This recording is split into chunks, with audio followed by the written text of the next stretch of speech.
Peace stars, what's up? It's your boy Eru, host of the Dying podcast. We are back again. Took a little layoff for Easter break, really just to take a mental break because we do these podcasts, whatever. I interact with a lot of you, of these weirdos out here on the internet.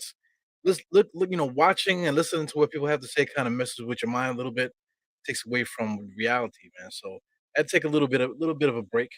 You know what I'm saying? So here we are, man. We're gonna talk about some more lunatics talking about our Knicks, and something that I didn't really notice people really making a big deal about it. Is World Wide West and Julius Randle appearing at the Dallas versus Utah game. I mean, if that doesn't tell you the full thing was happening right now, then I don't know what does, man. So we'll get into that now, but this is gonna be a reoccurring thing too. I'm gonna post this up here. This is actually Tom Thibodeau's face on Jack Nicholson's Joker right here. So I'm gonna use this often, man. Whenever we talk about Tom Thibodeau starts getting crazy, I'm gonna just pop this face up here so you guys can know what time it is, man. Tom Thibodeau's coaching style, his coaching is atrocious. I saw on what was it? Nick of Time TV, shout out to them, friends of the podcast, whatever. They had Berman on there. So listen, guys, I would never have Berman on this podcast unless State really wants him to pop on here. I would never have Berman on this podcast. Just for the simple fact that I don't read the posts, I don't support the posts. I haven't bought a newspaper in like 15 years or so. And I would like to keep that streak going. You know what I'm saying? The edit that that publication, I just can't support, man. So I mean, he's also been one of the worst sports writers, to tell you the truth. So I just can't, and then he's just like one of those writers that's always writing like sensational articles, whatever. A lot of it be true, a lot of the stuff is true, but a lot of the times he's just like, picking fights or trying to start stuff in the media. Now social media is kind of just doing his job for him already. So it's just a lot of things here. That's why a lot of guys you see taking mental breaks from this thing because sometimes it could be a bit too much. But anyway, they were talking on there, and they said, Berman said something to the effect of that Tom Thibodeau has regrets not playing the young guys earlier. I mean, come on, man. This is not from his mouth. This is not from anybody's mouth. He's saying these rumors are saying that that possibly, that's what I can't stand. That's what I can't stand about the beat writers always trying to spin something. So Berman's been doing it for a long time. He's been doing it ever since the Knicks made it to the finals. I believe. I believe he came on right after that. So he's been like a thorn on our side ever since then. He's not as bad as some of the other guys. Like talk about I can't even think of the guy's name. The guy that used to be on the Daily News. Matter of fact, the Daily News guys are atrocious too. Bondi and his dad too. So anyway, this is not me getting on them. Before we get into the thing at hand here, I just want to talk about a sponsor. Not necessarily a sponsor. This is just a friend of mine here that has a business selling women's t-shirts for moms, specializing in moms.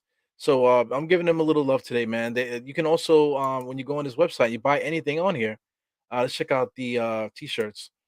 There's dresses, as you can see, they have a bunch of different things here. But if you go on this website and use promo code DieHard, you'll get 10% free shipping. So check this website out. Mother's Day is coming, so come on here and see what they have here. She has so many different t-shirts. I believe this is her best seller here. Ain't no hood like motherhood. 25.95. If you don't want to pay the full price, there's always afterpay there. Afterpay, you pay 6.49, 4 payments of that. So you can't really beat that, man. If you don't want to pay the full price right away, you can always do the afterpay for 6.49.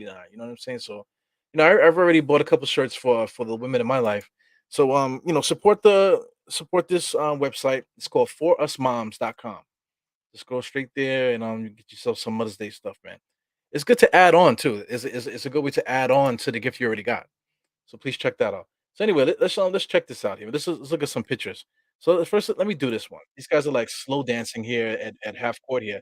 This is aggravating to me, man. You know what I'm saying? Because of all the drama that we've been through this year with Julius Randle, with the whole thumbs down and I can do all that. Let's say look thumbs down. State calls him the big fat baby. Big Gerber baby. What else we got going on here? Got the pictures from the game where he's like sulking. You see RJ's face in the middle of the screen. This is him later on in the game with just like totally out of it. In that particular game, he left the game and threw the ball behind him, didn't care who he hit. This is the guy that's our number one. And after all of that, these guys are slow dancing here in Dallas. This is not New York. They went to Dallas for a playoff game. Well, it was Utah, right? If I'm not mistaken. They went to Utah for the Utah Dallas game, and they're like making love here. These are those guys here right at the scores table. They stayed most of the game, watching courtside. So they're invited. I guess the press is here. The stats guys are right there. I don't know who these people are here, friends of the family or something like that. Maybe I don't know. But, literally right there courtside watching the game. So what the hell is going on here with this? Were they scouting? Were they scouting? It's not so much that they were scouting. Okay, we already know there's a few people on both teams that the Knicks might be interested in. We'll get into that to a second. But what's the purpose of Julius Randle being here with World Wide West? They're there front and center, knowing that everyone's going to see them. So there's a subliminal message to us Knicks fans. Here's another picture here. You can even see Dennis Smith Jr. The hell is Dennis Smith Jr. there doing there? So listen, Dennis Smith Jr. and Julius Randle both from Dallas, right? Dallas, Texas. So these guys probably know each other, man. They met up at the game, having a good time or whatever. This could be very innocent. But these guys, with Allen Houston is there too, and it's just very it's very suspicious. You don't find that suspicious? I absolutely find that suspicious, man. And there's one thing too. You can always spot the Knicks fan in every picture, man. Take a look at this picture. Tell me if you could spot the Knicks fan. All right. Spoiler alert. It's this guy right over here on the right hand side of the screen. There he goes right there. One of the ushers. For those that are seeing, that is the Knicks fan. He's like, what the fuck is Julius Randle doing here with World Wide West? Look, that's exactly the face that he's making there. Because that's the face that I made as soon as I saw that picture. So anyway, listen. The message that's being sent to us from the front office is that Julius Randle is going to be here next year. You know what I'm saying? And it's nothing that we can do about it. We can cry about it, but Julius Randle's going to be here next year, according to World Wide West.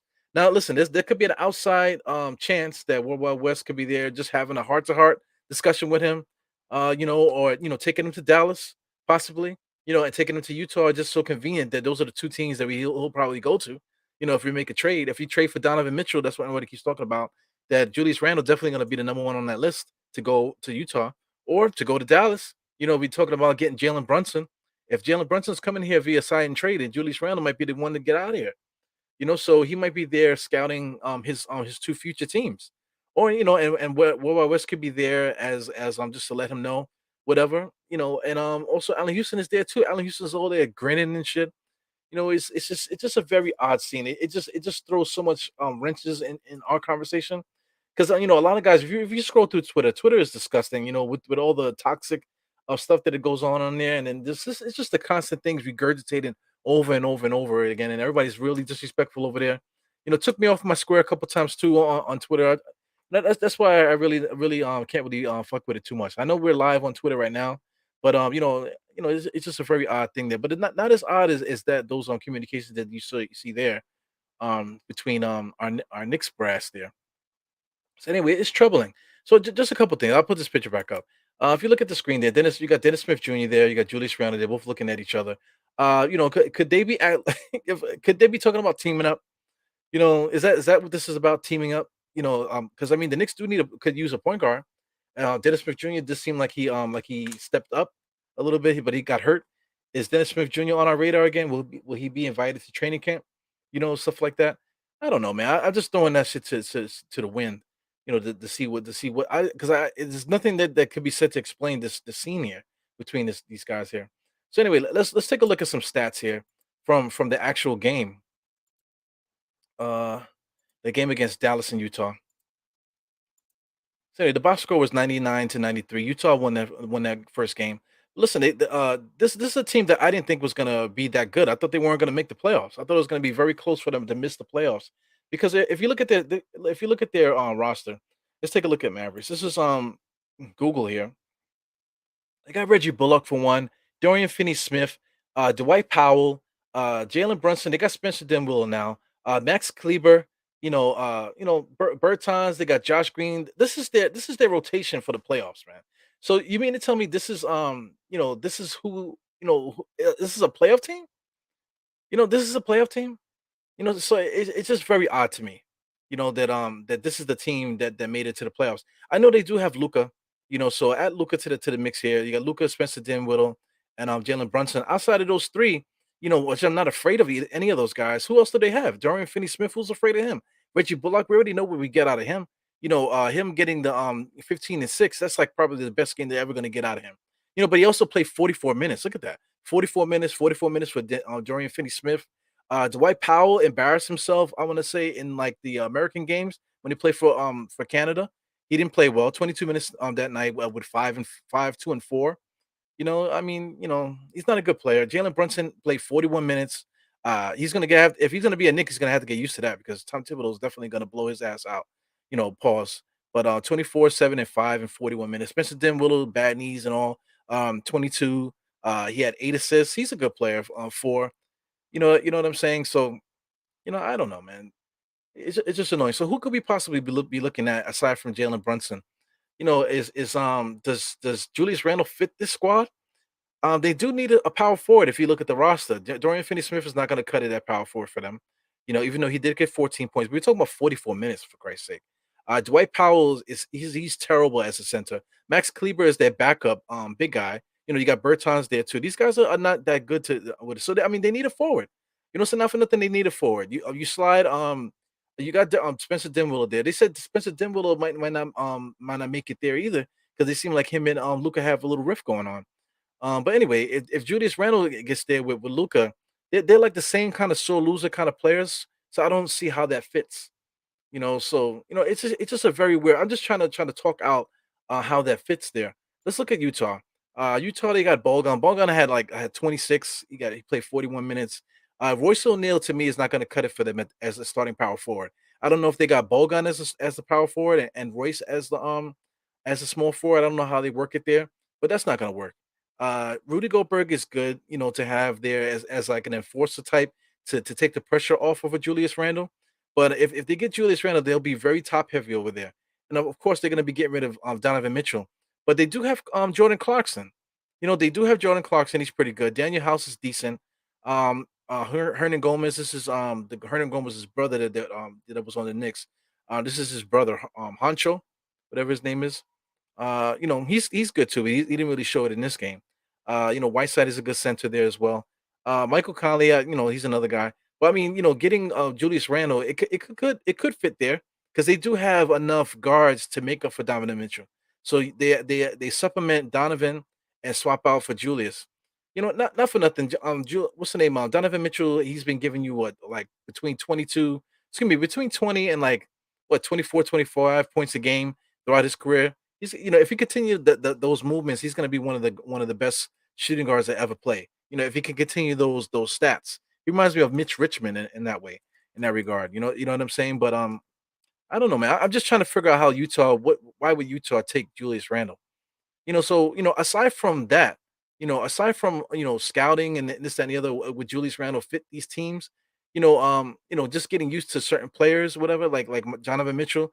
Like, let's say if we keep Julius Randle, would Donovan Mitchell, would Julius Randle like Donovan Mitchell? Or just I don't know, like are they really deep scouting Jalen Brunson to see if he's a point guard that could fit what Julius is trying to do? Is this what this meeting was about? So to me, it's just very odd, man. It's just very odd. I just would love to know what you guys think about these guys making this movement here. Let me say what's up to you guys, man. You guys been talking a lot in the chat. Guys, shout out to Pudge. You got Harold Martin. Shout out to you guys, man. So listen, this is my first podcast for the day. I'm trying to get everything back back to normal, back up to speed here. So we're gonna be doing another podcast right after this, man. So I'll talk more about that once I finish up. And then also, me and State also gonna do another podcast. So this is gonna be a triple header. So I'm gonna have to get me some water. There's gonna be a lot of talking today. Uh I don't know, man. Yeah, yeah. You like the tips as the Joker thing, man? Listen, you get used to it because I'm gonna be posting this a lot, man. Because Tom Thibodeau is the biggest joke in town. It's just funny how you get called a homer, you get called all kind of things in the on the internet, man. But I mean, if you watch every game and you call yourself a historian and you watch every single game and this, that, and the other, how could you do this? To the point where you're almost to blows and cursing each other out on the internet and stuff like that. So that means you care about the Knicks. You watch every single game. So I mean, how could you stand behind what Tom Thibodeau did this year? I like, let's say Mark Berman. Mark Berman is trying to get some clicks, you know what I'm saying? By throwing that little tidbit to Nick of Time TV. with that statement talking about that he possibly regrets not playing the rookies. Come on, man. That feeds right into what we've been saying all year. So, just take all those things with a grain of salt and stuff, man. But it's quite possible. After Obi scored 40 something, after IQ got 35 and blah blah blah blah. Of course, against like inferior talent, these guys are not playing their A squads and this that, and the other. But 40 points is still 40 points, fam. If you want to talk about 40 points, this guy on Miami also had 40 something points after he done been out for so long. What's his name? Oladipo. Oladipo had 40 something points the other night too, in his return back to Miami. So I mean that's just letting everybody know that he's ready to play. It's not that doesn't mean he's gonna score 40 points every night. But for somebody that's been out so long, him getting 40 points is a big sign for the playoffs for the Miami Heat. So if that's the case for Miami, then it's the case for the Knicks. Obi Toppin getting open like that, scoring 40 something like that in a dominating way, just the way that he was playing, the style of play that he was playing was very refreshing as a Knicks fan just watching these guys. You know what I'm saying? So it's just ill. It's ill to see. And like if other teams could be happy about their teams and it could be valid in NBA streams, then that could be valid for us too, man. So I don't know. Me and State talked about it before. Julius Randle could really be a small ball center, and then you stick, excuse me, Obi Toppin as the power forward. Let him get open in the open floor. Let Julius Randle trail because he can shoot the three and this that, and the other. And as like like you want your center on a fast break to trail because they're the slowest person. And Julius Randle as a trailer is very good. I think that would be really good because I mean Obi Toppin is gonna be the first guy in front. So if nothing works, you got Julius Randle, who's going to be unstoppable, going downhill in a fast break situation. So I mean, all that works. So maybe the Knicks are thinking that way. I totally don't know, man. We're in limbo, and we're gonna have all summer to talk about it, man. So stay tuned for more Dynamics podcasts, and just your favorite podcast, whatever you listen to. I hope I'm part of the rotation. What else we got? We got Sherman. Sherwin is here. Yeah, I don't know. I don't like the biased takes either, man. What more than anything for all these takes and stuff that we keep talking about it's just the blindly getting behind Tom Thibodeau, and just saying, oh, we just got him, this, that, and the other, and I don't know how you can have that stance. Oh, we just got him, we're gonna fire the coach already. Who are we gonna get instead? That's always the conversation though. That's always the conversation with all these coaches. So it is very suspicious that guys are all on Tom Thibodeau's jock, but all the other coaches that we've gotten, they all just kind of like could care less if they come back or not. You don't find that suspicious? Now listen, it's not all about black and white. It's not about that. It's not what I'm implying because I mean Jeff Hornacek, was here, but Jeff Hornacek did the same thing that Tom Thibodeau did. Did a horrible job coaching. Jarek Fisher, he did a horrible job coaching as well. But nobody seemed to care when those guys got shipped out. They did a horrible job by specific behavior that they had and they displayed as a coach. One thing that people want to say that Tom Thibodeau didn't lose the team, but listen, I think our players need to get more credit for that because our players seem to be self motivated players. That these guys, all fight for each other. Quentin Grimes, Deuce McBride already got a nice rapport because they hanged out with each other all summer. IQ and Obi Toppin are best friends. At baby showers, at weddings together, hanging out outside of just getting drinks and hanging out with chicks and stuff like that. These guys are hanging out with each other's families and stuff. You know what I'm saying? Doing regular stuff. So that goes right there. And what's the name? RJ is right there with them.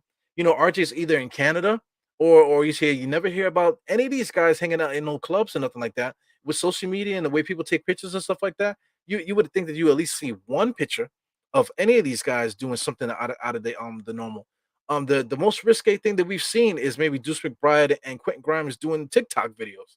That might be like the most like risque thing that we've seen all year from those guys, man. And it's more cringeworthy than anything. But we don't see anything bad coming from these young guys. And it is what it is, man. What's up, Geraldine? She says, no to Brunson. I don't like Brunson either. Brunson is like very slow footed. He's just slow footed. He reminds me of Mike Bibby in a lot of ways. Mike Bibby was very crafty. Excuse me, I'm about to say shafty. Pause. But he's very crafty with his just like changing direction. He'll turn his whole body and then cross you over. You know what I'm saying? Just playing those angles. And then also he's like Kyle Lowry in such a way that he uses his body to get distance from the defender. But Kyle Lowry is also a bigger player. He's way bigger, got the biggest ass in the NBA. Jalen Brunson might have the biggest head in the NBA. Had nothing to do with basketball. He's not going to be able to use his head to get guys out the way. You know what I'm saying? So there's a lot of different things going on with Jalen Brunson. I really don't, as far as skill wise, he's gonna do well for us. They want to mention what's up that kid that Drake lookalike impersonator that's in Toronto. They like to compare Jalen to him too, but at the same time, I can't think of his name. But anyway, he goes left to right really easy, up and down, east to west. He goes east to west very easily because he's gonna shoot the three. He's not really gonna go to the cup that often. He just knows how he's gonna score. So it's a little bit different. But Brunson, he's relying on his shiftiness, crossing over and this, that, and the other. It's just crazy. I just don't know how it's gonna fit, especially the way that Tom Thibodeau plays. The way that Tom Thibodeau plays, I just don't know how that's gonna fit in to with Jalen Brunson. I think it's gonna be a waste. If anything, if you want to compare Jalen Brunson to somebody, you could really compare Jalen Brunson to say like Kemba Walker. You know what I'm saying? He reminds me of a young Kemba Walker for the simple fact that Kemba Walker was more like body. He did a lot of little crossovers and stuff like that. It's more explosive, especially when he was younger. But as he got older, he changing direction, turning his body one way, crossing the next way, relying on his jump shot more, finishing in contact. These are the things that Jalen Brunson brings to the table, kind of similar to Kemba Walker. So I mean, am I saying that Jalen Brunson's going to come over here and average 20 something points a game? He might. He might. But is that going to equate to the Knicks winning? Is Tom Thibodeau going to play this guy 40,000 minutes a game? Are we going to be able to take advantage of the other things that we do well as a club? What is going to be our plan of attack once we get Jalen Brunson? Is Julius Randle still going to be the point guard really, and then having Jalen Brunson standing in the corner, the same spot that Walker was standing? Those are things that we really gotta talk about when it comes to that. Aside from cursing each other out, uh, he's a snitch. How is he a snitch? He's one of those guys that he's like if anybody known a party promoter, everybody knows a party promoter, because you trying to when you're young, you're trying to get into clubs and stuff like that. Sometimes you wonder how the hell do the party promoters even make money? You know what I'm saying? This is what really West reminds me of. Worldwide West. He reminds me of a party promoter. How do these guys make money? They come to the club and they sometimes they can't even get in. You know what I'm saying? That you're trying to get in, but they can't get in, and they only have an X amount of things, and everybody wants to beat them up because they can't get in. They promised all this other stuff. The price of the stuff goes up and whatever. While this person, whatever, you really don't know what he does or anything. That reminds me of Worldwide West. I don't know if he was an agent. I don't think he was ever signed to be an agent. Some kind of booster or something like that. I don't know what he does. Maybe he's a real estate agent on the low or something, or maybe he works for I don't know sanitation, and he just on his days off he's a freak. He hangs out with basketball players. I don't know, but I get it. Worldwide West, literally the vice president of the Knicks right now. It's Leon Rose is the president, and then Worldwide West is basically the vice president. So I mean, him hanging out with Julius Randle is a big deal, man. It's a big deal. Ah, man, we could pay. Jody's saying that we could pay Mitch that money. I don't know about that either. I think Mitchell Robinson needs to go. I feel like the guys have a good rapport with each other and stuff like that. But I think as far as a vibe and how he fits, I don't think Mitchell Robinson really fits personality wise with the rest of the group. As far as like fighting for each other and like really being in the mix of like being leaders for each other. I don't think Mitchell Robinson's that dude, man. I don't know if he's that dude. Like, how do we get that guy? How do we get that guy to be in the mix? Now listen, Mitchell Robinson, he definitely fits in, with the intensity that we want to bring, whatever. But his personality, and I just don't believe his ability to rebound is good enough. I don't think his offensive game is good enough, and all this. I wouldn't be mad if we resigned them, but this guy Brunson, they're talking about paying him 15 million. He possibly can get 20 with incentives. Yeah, I don't want to pay Mitch that kind of money. Even though we need a center and this, that, and the other, I'm not desperate. Because I mean, Utah has Whiteside. I'd rather just sign Whiteside to a minimum contract than pay Mitch Robinson 15 mil. You know what I'm saying? These guys do the same thing, you know? People always want to throw out the fact that Mitch Robinson can guard man positions. Hey, whatever, man. We need him to be a center.